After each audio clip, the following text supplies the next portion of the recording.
भिखारी बनिए। आप लोग यहाँ क्या करने के लिए सरकारी क्या है, सरकारी नहीं आ गया। लड़की का कंजूसी नहीं, मिठाई खिला देने तुम लोग कंजूसी कर देती हो। कोई कंजूसी नहीं करना। देखो गर्ल्स और बॉयज दोनों लोग को एक बात बताते हैं, स्पेशली ये बॉयज के लिए, कि आप अगर ग्रेजुएशन कर ले रहे हैं, इंटर कर ले रहे हैं, तो आप पढ़ने में अच्छे हैं या नहीं हैं, लेकिन अगर माता पिता सक्षम है ना पढ़ाने के लिए तो आपको पढ़ने के लिए भेज देते हैं। लेकिन लड़कियों के साथ ऐसा नहीं है।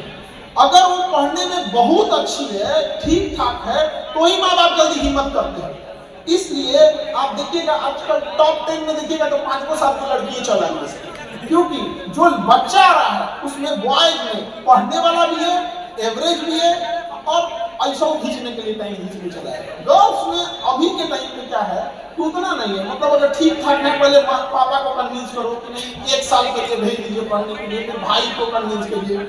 तो सबको बड़ा झमेला होता है कि आप लोग को पढ़ने के लिए बहुत टफ हो जाता है। उसमें से घर वाले कहते हैं कि 6 महीना टाइम दे रहे हैं। जब हाल है भाई 6 महीना टाइम दे रहे हैं, कोई चीज का खिलवाड़ है क्या कोई? आपको 6 महीना 1-1.5 साल तो आपका कोर्स कंप्लीट करने में लग जाता है। तो गर्ल्स लोग भी थोड़ा सा, आप लोग भी अगर घर वाले ऐसा प्रेशर बनाते हैं तो उन्हें आराम से समझाना है। ये नहीं बोलना है कि पहले 2 साल टाइम दे दीजिए, ऐसे नहीं। आराम से देखिए 6 मंथ से 1 साल का सिलेबस है तो सिलेबस कंप्लीट कर लेने दीजिए। उसके बाद उनको आराम से समझाइए कि थोड़ा सिलेबस बच गया है या एग्जाम डिले में टाइम है। तो आप क्या होता है कि आप लोग, जब इंसान कोई अपराध नहीं किया होता है ना, जब इंसान दिल से गलत नहीं होता है ना, तो बहाने उतना नहीं बना पाता। और यही गलती आप लड़कियों से हो जाती है। तुम लोग दिल की साफ हो, दुनिया इतना छल कपट से भरा बुझाता नहीं है आप लोग को, इसलिए आप लोग ना खुले बोल देते हैं इतना टाइम लगेगा। और एक बार सब जानता है, कुछ सब जानता है साहब, उन सबको चाहिए 2 साल अगर टाइम यूपीएससी के लिए ना, तो घर वालों से कहेगा कि हम ना 1 साल का सिलेबस है, 2 को क्लास करके 7-8 महीना में कंप्लीट करके चल आएंगे। उसका घर वालों से चल आएगा। उसके बाद कहेगा कि सिलेबस थोड़ा सा डिले हो गया, 2-3 मंथ और टाइम दे दीजिए, 2 मंथ बाद एग्जाम है, यहाँ माहौल है पढ़ने का, 2 मंथ और दे दीजिए। वो अपनी लड़ाई लड़ लिया। क्या वो गलत चीज मांग रहा था? नहीं ना। या आप ही लोग घर वालों से समय मांगते हो पढ़ने के लिए, तो कोई अपराध के लिए या गलत काम के लिए थोड़े मांग रहे हैं।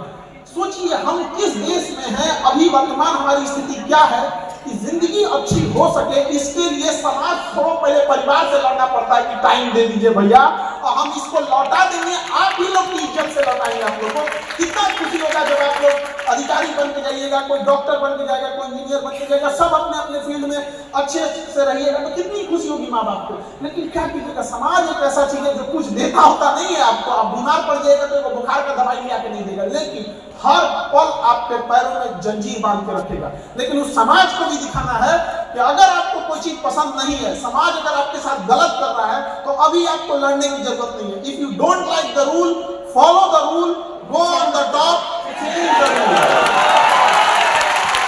समझेगा? हम लोग भी देखिए, हम लोग की भी पढ़ाई छूटी थी किस वजह से? पैसे की वजह से, क्योंकि कोचिंग्स वगैरह बहुत महंगी थी, तो हम लोग नहीं ले पाए थे, एफोर्ड नहीं कर पाए थे। हम लोग के साथ के जो दोस्त थे वो पढ़ लेते थे, तो अच्छा नहीं ले पाते थे। तो हम क्या करते थे, पापा से बोले थे तो पिताजी ने कहा था कि सबके पास उतना पैसा थोड़े होता है, एक काम करो तुम उनका नोट से ले लो।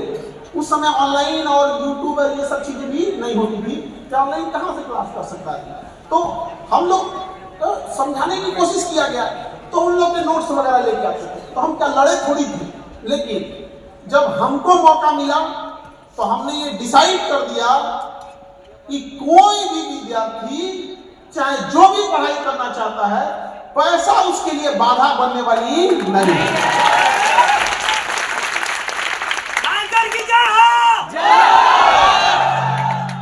उसी तरह से आप लोग भी चाहे जो जो समस्याओं को देख रहे होंगे, उन समस्याओं से अभी आप लोग को जूझ रहे हैं, अभी आपको समस्याएं दिक्कत कर रही हैं, लेकिन जब आप लोग कामयाब होइएगा तो उन समस्याओं को जड़ से फेंक दीजिएगा जो आप लोगों ने झेला है। ऐसा नहीं कि केवल कामयाब होकर घर बैठ जाइएगा।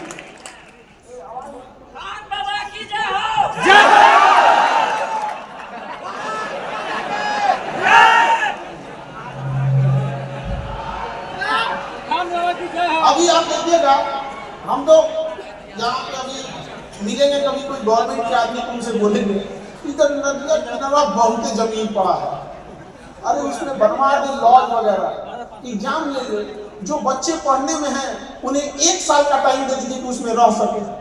बड़ी मुश्किल से बेचारों सबका आप में से चेहरा बता रहा है, आपको कहने की जरूरत नहीं है, उस तकलीफ को देख रहे हैं कि बहुत सारे ऐसे बच्चे होंगे जिनका ये सोचना पड़ता होगा कि लॉज का पैसा देना है, रेंट